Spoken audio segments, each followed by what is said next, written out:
તો ગણોદ ધારા પર ખેડૂતોને પ્રીમિયમમાંથી મુક્તિના સરકારના નિર્ણયને સુરેન્દ્રનગરના ખેડૂતોએ વધાવ્યો। પાટડી તાલુકાના 7 ગામમાં ગણોદ ધારો હોવાથી ખેડૂતોને બિનખેતીની જમીન પર 30% અને ખેતીલાયક જમીન પર 20% પ્રીમિયમ ચૂકવવું પડતું હતું।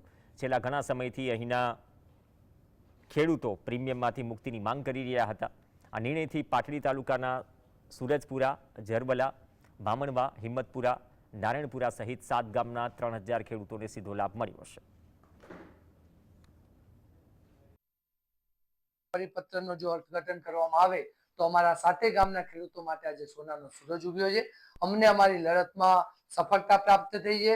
સરકારે ખેતીનું પ્રીમિયમમાંથી મુક્તિ આપી છે અને બિન ખેતીનો પણ પ્રીમિયમમાંથી મુક્તિ આપી છે અને જે પ્રમાણે મામલતદારશ્રીને અંદર 100 મોટો નોંધ દ્વારા સત્તા પ્રકારમાં જૂની શરતનો શબ્દ ઉપયોગ કરવા માટેનો પણ આ પરિપત્રમાં સ્પષ્ટ સરકારશ્રીએ જ્યારે આજે નિર્ણય કર્યો છે ત્યારે આ નિર્ણયને ખેડૂત હિતરક્ષક સમિતિના સંયોજક તરીકે હું આવકારું છું।